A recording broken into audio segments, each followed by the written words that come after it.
ప్రస్తుతం జరుగుతున్న IPL season లో 52వ మ్యాచ్ లో ఆర్సీబీ వర్సెస్ సిఎస్కే మధ్య మ్యాచ్ జరిగింది. ఈ మ్యాచ్ చివరి వరకు ఎంతో ఉత్కంఠభరితంగా సాగింది.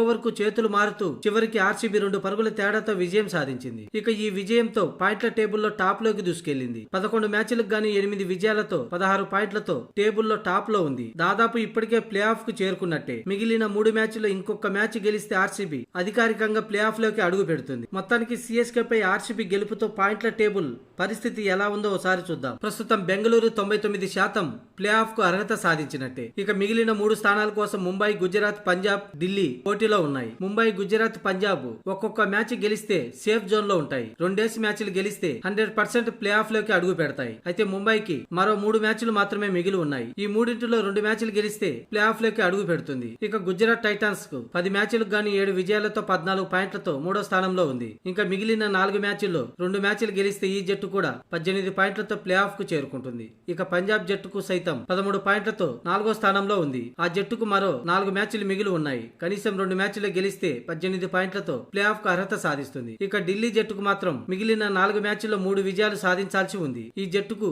60% మాత్రమే ప్లే ఆఫ్ కు అర్హత సాధించే సూచనలు కనిపిస్తున్నాయి. ఇక లక్నో, కోల్కతాకి మాత్రం అన్ని మ్యాచ్లు గెలిచినా టాప్ లో ఉన్న జట్లు ప్లే ఆఫ్ నుంచి నిష్క్రమిస్తే తప్ప ఈ 2 జట్లకి ప్లే ఆఫ్ కు అర్హత సాధించే అవకాశం ఉండదు. అందులోనూ అన్ని మ్యాచ్లు గెలవాలి భారీ నెట్ రన్ రేట్ తో. ఇక హైదరాబాద్ కు సైతం ఇదే పరిస్థితి అయినా ఆ జట్టుకు ఒక 5% మాత్రమే ప్లే ఆఫ్ కు అర్హత సాధించే అవకాశం ఉంది. ఇక రాజస్థాన్, చెన్నై జట్లు ఇప్పటికే ఎలిమినేట్ అయ్యాయి. బెంగళూరు, ముంబై, గుజరాత్ జట్ల బలాల పరంగా చూస్తే ప్లే ఆఫ్ కు చేరుకునేందుకు ముందు వరుసలో ఉన్నాయి. ఇక పంజాబ్, ఢిల్లీ మాత్రం 4వ స్థానం కోసం పోటీ పడే అవకాశం ఉంది. మొత్తానికి 99% బెంగళూరు ప్లే ఆఫ్ కు అర్హత సాధించినట్టే. ఇక ముంబై, గుజరాత్, పంజాబ్, ఢిల్లీ మిగిలిన 3 స్థానాల కోసం పోటీ పడనున్నాయి.